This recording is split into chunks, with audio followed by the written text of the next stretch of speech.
अस्सलाम वालेकुम student, my name is Aqeel Ahmed. आज मैं आपको पढ़ा रहा हूँ आपकी business accounting Allama Iqbal open university का course code number 1340। Course code number 1340। Course code number है 1340। ठीक है। इसका मैंने 2 लेक्चर अपलोड कर दिए थे। कंटिन्यू थियोरेटिकल पढ़ाते आ रहा था। लास्ट टाइम हमने यहाँ तक ख़त्म किया था नॉन ट्रेडिंग ऑर्गेनाइजेशन और कमर्शियल ऑर्गेनाइजेशन में फ़र्क देखा था हमने किस तरह की होती है। दोबारा रिपीट करता हूँ। ऑर्गेनाइजेशन जो है हमारे पास 2 किस्म की हैं। एक कमर्शियल ऑर्गेनाइजेशन बताइए इस किताब में है, दूसरी बताइए non trading organization. Commercial organisation के ये नाम दिए गए हैं। मैन्युफैक्चरिंग, जहाँ पे मैन्युफैक्चरिंग हो रही होती है, माइनिंग हो रही होती है, farming, fishing, trading, agency services, financing, banking, insurance, professionals, ये सारे के सारे कमर्शियल ऑर्गेनाइजेशन। कमर्शियल ऑर्गेनाइजेशन कौन सी होती हैं? जिनका बुनियादी मकसद मुनाफा कमाना होता है, प्रॉफिट मेकिंग होती है, प्रॉफिट अर्निंग होती है।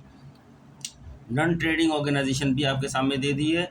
एक government government non trading organization हो गई और एक जो है प्राइवेट नॉन गवर्नमेंट ऑर्गेनाइजेशन। हमारा तो यहाँ पे मकसद है प्राइवेट को पढ़ने का है। ये गवर्नमेंट आपके सामने पता है कि जिसमें सेंट्रल गवर्नमेंट है, स्टेट गवर्नमेंट है यानी प्रोविंशियल गवर्नमेंट है, लोकल गवर्नमेंट है, यूनिवर्सिटीज़ है, इंस्टीट्यूशन है, कॉलेजेस हैं, स्कूल्स हैं। ये गवर्नमेंट के कंट्रोल में गवर्नमेंट की ग्रांट से चलाए जाते हैं। दूसरी ये प्राइवेट हैं जो है मुख्तलिफ सोर्स ऑफ इनके इनकम होते हैं, जिससे रेवेन्यू के जिससे चलाए जाते हैं। मतलब सब्सक्रिप्शंस होती है, डोनेशंस होती है, फ़ीस होती है, लेगेसीज होती हैं। डिफरेंट तरीके से इनके पास पैसा आता है, उससे ये चलाई जाती है, जिनके नाम बता दिए। ट्रस्ट होता है, हॉस्पिटल्स होते हैं, क्लब्स होते हैं, रिलीजियस इंस्टीट्यूशंस होते हैं, मजहबी इदारे होते हैं, प्राइवेट होते हैं, प्राइवेट एजुकेशनल इंस्टीट्यूशन। ये सारे के सारे नॉन गवर्नमेंट ऑर्गेनाइजेशन है, लेकिन नॉन ट्रेडिंग ऑर्गेनाइजेशन भी हैं, जहाँ जिनका मकसद नॉन ट्रेडिंग ऑर्गेनाइजेशन से मुराद है ऐसी ऑर्गेनाइजेशन जिनका बुनियादी मकसद मुनाफा कमाना नहीं है, बल्कि अपने मेंबरों को बेस्ट खिदमात यानी बेस्ट सर्विसेज मुहैया करना होता है। ठीक है। ये कहीं से भी प्रॉफिट निकालती हैं। हाँ, कुछ ऑर्गेनाइजेशन थोड़ा बहुत अपना प्रॉफिट बनाती हैं, लेकिन वो प्रॉफिट किसी को ट्रांसफ़र नहीं होता, किसी को तकसीम नहीं होता किसी ओनर को, बल्कि वो ट्रस्ट पर ही यानी उस ऑर्गेनाइजेशन के मज़ीद काम के लिए अपनी सर्विसेज को बेहतर बनाने के लिए इस्तेमाल किया जाता है। ठीक है। ये हमने लास्ट लेक्चर में यहाँ पे ख़त्म किया था हमने। और अब इसकी कैरेक्टरिस्टिक और नॉन ट्रेडिंग कंसर्न या नॉन ट्रेडिंग ऑर्गेनाइजेशन बोल रहे हैं, तो इनकी जो है क्या खसूसियात हैं वो हम देखते हैं। Number 1, the main features of the non trading concern are as follows. अहम उसकी खसूसियात नॉन ट्रेडिंग कंसर्न की दरझेल हैं। Number 1, objective. सबसे पहले उसके ऑब्जेक्टिव देखते हैं, मकासद क्या होते हैं इसके। The objective of the non trading organisation is not to earn profit. पहला इसका जो मकसद है कि प्रॉफिट नहीं कमाना है। इनका बुनियादी मकसद बिना प्रॉफिट के चलाना है, ऑर्गेनाइजेशन को प्रॉफिट नहीं कमाना है, but to serve the people, लेकिन लोगों को की खिदमत करनी है, लोगों को जो है सर्व करना है, अपनी सर्विसेज मुहैया करनी है, सर्विसेज प्रोवाइड करनी है लोगों को एंड सोसाइटी को भी, माशरे को भी। बाय प्रोवाइडिंग सर्विसेज उनको सर्व करना है, सोसाइटी को भी, लोगों की अपनी अच्छी खिदमत मुहैया करके इनका मकसद होता है। प्रॉफिट मेकिंग नहीं होता इनका मकसद। दूसरा मकसद इनका, दूसरा कैरेक्टरिस्टिक है प्रॉफिट डिस्ट्रीब्यूशन। ठीक है। The surplus amount over expenditure, जितने भी इनकी रेवेन्यू होती है और ख़र्चे होते हैं, ख़र्चों से ज़्यादा जितना भी अमाउंट इनके पास बच जाता है इज़ नॉट डिस्ट्रीब्यूटिव, वो तकसीम नहीं होता है टू मेंबर्स को और कंट्रीब्यूटर्स को जो चंदा देते हैं उनको तकसीम नहीं होता है, बल्कि but it is utilise to improve the service to society, बल्कि ये माशरे की सर्विसेज को बेहतर मुहैया करने में खर्च होता है। थर्ड इसका जो है कैरेक्टरिस्टिक है सोर्स ऑफ रेवेन्यू। कहाँ से आमदनी आती है इसकी, वो कौन से ज़राए हैं आमदनी के। नॉन ट्रेडिंग और कंसर्न या नॉन ट्रेडिंग ऑर्गेनाइजेशन के आमदनी के ज़राए क्या हैं, सोर्स ऑफ इनकम, ये इसकी तीसरी कैरेक्टरिस्टिक्स है। द रेवेन्यू और income is generating through subscription. जो आमदनी या रेवेन्यू जो इनके पास आती है वो कैसे आती है, सब्सक्रिप्शन से आती है, यानी मेंबरों से फ़ीस ली जाती है सालाना। मेंबर्स फीस होती है, सब्सक्रिप्शन होते हैं, मेंबर्स फीस होती है, डोनेशन चंदे होते हैं, चैरिटी होती है। ठीक है। एंड गवर्नमेंट ग्रांट्स होती है, ये सारे इनके सोर्स ऑफ इनकम होते हैं। यानी कोई ओनर पैसे प्रोवाइड नहीं करता है, जैसे कमर्शियल ऑर्गेनाइजेशन पार्टनर करते हैं, या ओनर खुद से पैसे लाता है, या शेयर सर्टिफिकेट लेने से पैसा आता है, लोन लेने से पैसा, वहाँ यहाँ पर ऐसा कोई कॉन्सेप्ट नहीं है, बल्कि ये इनको मुख्तलिफ सोर्सेज से इनके पास रेवेन्यू आती है। सब्सक्रिप्शन के ज़रिए से आती है, मेंबरशिप फीस के ज़रिए से आती है, डोनेशन चंदों से आती है, चैरिटी से आती है, एंड गवर्नमेंट ग्रांट से आती है। ये इनके सोर्स हैं, ठीक है, characteristic. Number 4, management of organisation. इसकी नॉन ट्रेडिंग कंसर्न की जो मैनेजमेंट इंतज़ामिया होती है वो क्या है, द एडमिनिस्ट्रेशन या management of the non trading concern, यानी non trading organisation, non trading concern की जो मैनेजमेंट या एडमिनिस्ट्रेशन जो होता है, lies in the hands of trustees. Trustees के हाथ में होता है, गवर्नमेंट के हाथ में भी होता है, क्योंकि कुछ गवर्नमेंट ऑर्गेनाइजेशन भी होती हैं, और दी नॉमिनेटेड कमेटी ऑफ मैनेजमेंट जिस कमेटी को बनाती है, नामजद करती है, उसके हाथ में होता है इनका इंतज़ाम। चलें आगे चलते हैं। आगे है नंबर 5, इसकी कैरेक्टरिस्टिक का लास्ट है characteristic, requirement of accounts. Accounts की यहाँ पे कौन कौन से नौयत के अकाउंट्स की रिक्वायरमेंट है, नॉन ट्रेडिंग कंसर्न या नॉन ट्रेडिंग ऑर्गेनाइजेशन कौन किस टाइप के अकाउंट की रिक्वायरमेंट है, ये बता रहे हैं। Double entry book keeping system यहाँ पे इस्तेमाल किया जाता है, इज़ यूजुअली अडॉप्टेड किया जाता है to maintain the accounts of concern, यानी इदारे की नॉन ट्रेडिंग ऑर्गेनाइजेशन के जो है में double entry book keeping system को ही अडॉप्ट किया जाता है, जो कि कमर्शियल में भी किया जाता है, कमर्शियल ऑर्गेनाइजेशन में भी किया जाता है जो प्रॉफिट मेकिंग होती है, और नॉन ट्रेडिंग जो है प्रॉफिट मेकिंग नहीं होती, यहाँ भी यही double entry book keeping system इस्तेमाल किया जाता है, यानी debit and credit. Her transaction के 2 रूप होते हैं, डेबिट भी और क्रेडिट भी, उसी को बोलते हैं double entry book keeping system.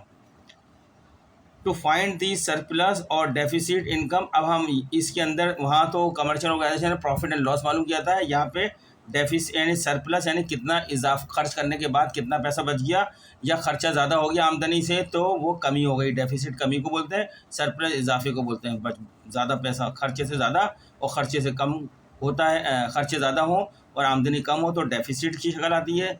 वहाँ पर जो है कमर्शियल ऑर्गेनाइजेशन लॉस की शक्ल आती है, डेफिसिट की जगह पे लॉस इस्तेमाल होता है, यहाँ वहाँ प्रॉफिट की जगह पे यहाँ सरप्लस इस्तेमाल होता है। टू फाइंड दी सरप्लस और deficit income and expenditure account, यहाँ पे इनकम एंड एक्सपेंडिचर अकाउंट बनाया जाता है, जिसकी एक साइड इनकम से मुताल्लिक होती है, दूसरी एक्सपेंडिचर की होती है। जहाँ एक्सपेंडिचर की साइड होती है वहाँ तमाम खराजात पेमेंट करने के जहाँ जिन जिन सोर्स से अदायगी की गई है पेमेंट वो वहाँ लिख दी जाती है, और जिन जिन सोर्सेज से रेवेन्यू यानी पैसा आया हुआ होता है वो लिख दी जाती है। अगर आया हुआ पैसा ज़्यादा है, आमदनी वाला पैसा ज़्यादा है तो सरप्लस हो गया, खर्चे कम है, और पैसा आया हुआ रिसीव हुआ ज़्यादा है तो सरप्लस हो गया। अगर रिसीव हुआ पैसा कम है लेकिन खर्चे ज़्यादा हैं तो डेफिसिट हो जाता है, ठीक है। तो यहाँ जो अकाउंट बनता है वो इनकम एंड एक्सपेंडिचर अकाउंट होता है, is maintain for the particular period के लिए। जबकि कमर्शियल अकाउंटिंग में प्रॉफिट एंड लॉस स्टेटमेंट बनाया जाता है, लेकिन नॉन प्रॉफिट ऑर्गेनाइजेशन जो होती जितनी भी हैं उसके अंदर जो बनाया जाता है इनकम एंड एक्सपेंडिचर अकाउंट बनाया जाता है यहाँ पे, जिसका जो फाइनल रिजल्ट होता है या तो सरप्लस में होगा या डेफिसिट में होगा, ठीक है स्टूडेंट। ये मैंने कैरेक्टरिस्टिक बिल्कुल आपको बड़ा आसान अल्फाज में बता दी है, या आपको अकाउंटिंग करने में बहुत आसानी होगी। अब नेक्स्ट पॉइंट देखते हैं, difference between commercial and non trading organisation concern, यानी कमर्शियल ऑर्गेनाइजेशन के अंदर और नॉन ट्रेडिंग ऑर्गेनाइजेशन में क्या फ़र्क है। ये फ़र्क आपकी किताब में दिया गया है, ये कमर्शियल ऑर्गेनाइजेशन है, ये नॉन ट्रेडिंग ऑर्गेनाइजेशन है, और किस बुनियाद पे फ़र्क है, प्राइमरी मोटिव्स, बुनियादी मकसद के मुताबिक दोनों में क्या फ़र्क है। अगर इसका बुनियादी मकसद मुनाफा कमाना होता है, यानी primary motive is to earn profit, जबकि इसका बुनियादी मकसद मुनाफा कमाना नहीं होता। Primary motive is to serve the society, ये सिर्फ सोसाइटी की खिदमत मुहैया करती है, अपनी सर्विस मुहैया करती है माशरे को, ये प्रॉफिट नहीं कमाती, बेहतर से बेहतर सर्विस देती है अपने मेम्बरों को, और ये प्रॉफिट कमाता है, ज़्यादा प्रॉफिट कमाने की कोशिश करते हैं कमर्शियल ऑर्गेनाइजेशन है। नॉन ट्रेडिंग ऑर्गेनाइजेशन क्या करती हैं, ये इनका प्राइमरी मोटिव यानी बुनियादी मकसद क्या होता है, मोटिव माने मकसद इज़ टू सर्व, खिदमत करनी होती है दी सोसाइटी की। दूसरा बेसिस क्या है, ऑनरशिप की बेस पे फ़र्क देख रहे हैं हम, पहले हमने प्राइमरी मोटिव की बेस पे फ़र्क देखा, अब ऑनरशिप की बेस। यहाँ पर तो ऑनर होता है, जो भी पैसा प्रोवाइड करता है ऑनर होता है, यहाँ पे ऑनरशिप नहीं होती है। Proprietors of business are owners, कारोबार के जो मालिक होते हैं वो उनको ओनर कहते हैं, जो पैसा प्रोवाइड करते हैं कारोबार को वही ओनर्स होते हैं। एंड इनटाइटल टू गेट प्रॉफिट, और वो मुनाफा लेने के हकदार होते हैं। जबकि इस ऑर्गेनाइजेशन में चूँकि बुनियादी मकसद ही इसका प्रॉफिट कमाने का नहीं है, यहाँ पे कोई मलकियत का कॉन्सेप्ट नहीं होता है, इसलिए there is no concept of ownership का, यहाँ ओनरशिप का मलकियत का कोई कॉन्सेप्ट नहीं है। हाउएवर लिहाजा जिस सब्सक्राइबर्स जो पैसा मुहैया करने वाले होते हैं उनको सब्सक्राइबर बोलते हैं, are known as the member of the entity, वो इदारे के मेंबर कहलाते हैं जो पैसा मुहैया करते हैं। सब्सक्राइबर मेंबर कहलाते हैं, मेंबर से पैसा आता है, यानी सब्सक्रिप्शन आ रही है, सब्सक्रिप्शन फ़ीस आती है, ग्रांट आ रही है, डोनेशन आ रहा है, इस तरह की चीज़ें होती हैं वो सब मेंबर से आती है। तीसरी बेसिस जो है फ़र्क की ऑपरेटिंग रिजल्ट, इनका ऑपरेटिंग रिजल्ट और इनके ऑपरेटिंग रिजल्ट में, result of operating activities is called profit और लॉस। इनका जो कारोबार चलाने के बाद आखिर में प्रॉफिट एंड लॉस स्टेटमेंट बनाते हैं, उसका नतीजा क्या होता है, या तो प्रॉफिट आएगा या नुकसान होगा। यानी अगर आमदनी ज़्यादा आती है तो आपको प्रॉफिट है बानिस्बत खर्चों के, और अगर खर्चे ज़्यादा आपके पास आते हैं बानिस्बत आमदनी के तो नुकसान होता है, लॉस होता है। विच is the difference between revenue and expenses. यहाँ पर क्या होता है, तो वही तमाम चीज़ें होती हैं, लेकिन यहाँ पे जो है सरप्लस या डेफिसिट का लफ्ज़ आता है। The difference between revenue and expenditure is known as surplus या डेफिसिट। अगर आपकी रेवेन्यू ओवर एक्सपेंडिचर है, यानी खर्चों से ज़्यादा आमदनी है तो सरप्लस आएगा। अगर आपके खर्चे ज़्यादा हैं उस साल के, आमदनी कम है तो डेफिसिट आएगा लफ्ज़ यहाँ पे। यहाँ प्रॉफिट एंड लॉस, यहाँ प्रॉफिट एंड लॉस आता है, यहाँ सरप्लस एंड डेफिसिट, प्रॉफिट की जगह पे सरप्लस, लॉस की जगह पे deficit. Which is the result of operation of non trading organisation. जो रिजल्ट होता है वो सरप्लस या डेफिसिट की शक्ल में आएगा, जबकि कमर्शियल ऑर्गेनाइजेशन में का रिजल्ट आएगा प्रॉफिट एंड लॉस की शक्ल में आएगा। प्रॉफिट डिस्ट्रीब्यूशन की बेस के ऊपर देखते हैं, यहाँ प्रॉफिट डिस्ट्रीब्यूशन नहीं होता, यहाँ मालिकों को प्रॉफिट डिस्ट्रीब्यूट होता है। Profit is distributed among the owners of the business. Commercial organisation में जितना भी प्रॉफिट कमाती है ऑर्गेनाइजेशन वो मालिक को डिस्ट्रीब्यूट कर दिया जाता है, जबकि नॉन ट्रेडिंग ऑर्गेनाइजेशन जो होती हैं उसमें इसमें जितना भी सरप्लस आता है, जो प्रॉफिट की जगह सरप्लस बोलते हैं, वो डिस्ट्रीब्यूट नहीं होता, बल्कि वो माशरे की मज़ीद को अच्छी बेहतर सर्विस देने के लिए काम इस्तेमाल होता है। Profit is not distributed among the members के अंदर यहाँ प्रॉफिट डिस्ट्रीब्यूट नहीं होता, ठीक है। यहाँ चूँकि ऑनरशिप में ऑनरशिप के अंदर ऑनर्स होते हैं, यहाँ पे ऑनर्स नहीं होते बल्कि मेंबर होते हैं, और यहाँ पे प्रॉफिट जो है ऑनर को चला जाता है, यहाँ प्रॉफिट मेंबर को नहीं जाता है। लास्ट फ़र्क देखते हैं,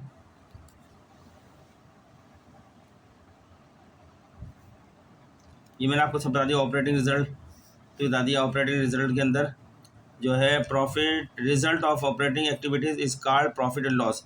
कमर्शियल ऑर्गेनाइजेशन का जो साल के आखिर में कारोबार करने के बाद जो रिजल्ट आता है वह तो या तो प्रॉफिट होगा, अगर आमदनी ज़्यादा है खर्चे कम है तो प्रॉफिट होगा, और अगर खर्चे ज़्यादा हैं आमदनी कम है तो लॉस हो जाएगा। Which is the difference between revenue and expense. जबकि नॉन ट्रेडिंग ऑर्गेनाइजेशन के अंदर जो है the difference between revenue and expenditure is known as surplus deficit. अगर आमदनी यहाँ पर ज़्यादा है तो सरप्लस आएगा, प्रॉफिट की जगह पे सरप्लस आएगा। अगर अखराजत ज़्यादा है आमदनी कम है तो वहाँ पर कमर्शियल में लॉस आता था, और नॉन ट्रेडिंग के अंदर डेफिसिट आएगा उसकी जगह पे।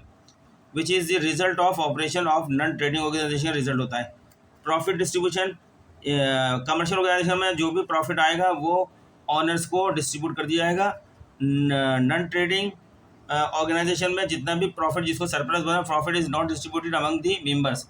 या मेंबरों को प्रॉफिट नहीं, यानी यहाँ पे प्रॉफिट की जगह पे सरप्लस का लफ्ज़ होता है, सरप्लस में जितना भी प्रॉफिट आपने कमाया है वो मेंबरों को नहीं तकसीम नहीं होता यहाँ पे। आखिरी है प्रिपरेशन ऑफ अकाउंट्स। अकाउंट्स की प्रिपरेशन कौन सी होती है यहाँ पे, usually the following statement are prepared. यहाँ profit and loss account, cash flow statement and balance sheet, तीन मेन अकाउंट होते हैं जो कमर्शियल ऑर्गेनाइजेशन बनाए जाते हैं, जबकि नॉन ट्रेडिंग ऑर्गेनाइजेशन के अंदर जो अकाउंट है वो ये हैं। नॉन ट्रेडिंग कंसर्न माने organisation prepare the following type of accounts. कौन से, रिसीट एंड पेमेंट अकाउंट, एक तो ये बनता है इसकी आप रिसीट एंड पेमेंट अकाउंट, ये होना लाजमी है इनकम एंड एक्सपेंडिचर अकाउंट बनाने के लिए, और दूसरा बनता है इनकम एंड एक्सपेंडिचर अकाउंट। हम इससे बनाते हैं रिसीट एंड पेमेंट अकाउंट के जरिए से इनकम एंड एक्सपेंडिचर अकाउंट बनाते हैं, और फिर बैलेंस शीट बनाए जाते हैं। सरप्लस या डेफिसिट जो आता है वो बैलेंस शीट में चला जाता है, ठीक है स्टूडेंट्स।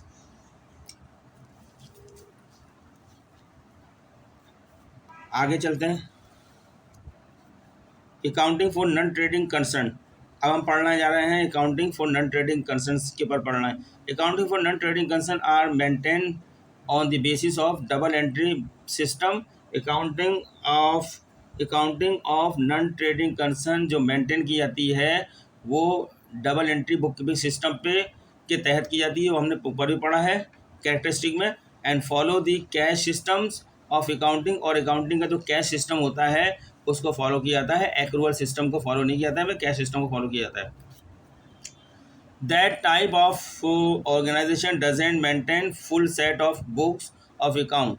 इस किस्म की जो ऑर्गेनाइजेशन होती है पूरे सेट ऑफ अकाउंट मेंटेन नहीं करती है, सिर्फ 3 ही अकाउंट मेंटेन करती है, receipt and payment account, income and expenditure account and balance sheet, ये 3 अकाउंट होते हैं।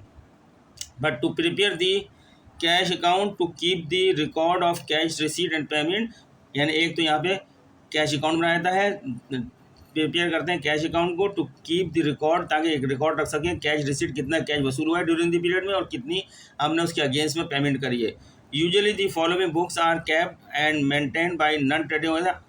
आमतौर पर ये 3 किस्म की बुकें मेंटेन की जाती हैं नॉन ट्रेडिंग ऑर्गेनाइजेशन, जो हमने बार बार रिपीट की है अभी। रिसीट एंड पेमेंट अकाउंट, सबसे पहले रिसीट एंड पेमेंट अकाउंट, पैसा कहाँ से आया रिसीट साइड पे शो किया जाएगा, और पैसा कहाँ खर्च हुआ पेमेंट साइड पे शो किया जाएगा। जब ये अकाउंट तैयार करके इसका बैलेंस हमारे पास आ जाएगा तो उसके ज़रिए से जो अकाउंट बनाएंगे हम पूरे साल का रिजल्ट का, उसको बोलेंगे इनकम एंड एक्सपेंडिचर अकाउंट। इसके अंदर इसका जो रिजल्ट निकलेगा फाइनल या तो सरप्लस होगा, अगर रेवेन्यू ज़्यादा है तो सरप्लस आएगा, अगर एक्सपेंडिचर ज़्यादा है तो डेफिसिट आएगा। और उसके बाद एक बैलेंस शीट बना दी जाती है जो फाइनेंशियल पोजीशन स्टेटमेंट होता है, ठीक है ना। ये 3 बुकें बनाई जाती हैं अकाउंटिंग में। तो आज का लेक्चर यहीं तक रखते हैं। नेक्स्ट लेक्चर में हम एग्जाम्पल नंबर 1 जो आ रही है, ये एग्जाम्पल नंबर 1 यहाँ से शुरू करेंगे। इसके बाद वाले लेक्चर के अंदर किताब की एग्जाम्पल है नंबर 1, इसको सॉल्व करेंगे, ठीक है ना। यहाँ तक इसको आज कर करते हैं, लंबा टाइम ज़्यादा बढ़ जाएगा, लेक्चर लंबा हो जाएगा। चलिए मिलता है नेक्स्ट लेक्चर में। चलते हुए आपसे रिक्वेस्ट की जाती है हमारे चैनल को सब्सक्राइब करें, लाइक करें, आगे दूसरे लोगों को भी शेयर करें, ठीक है स्टूडेंट्स। तब तक के लिए अल्लाह हाफिज़।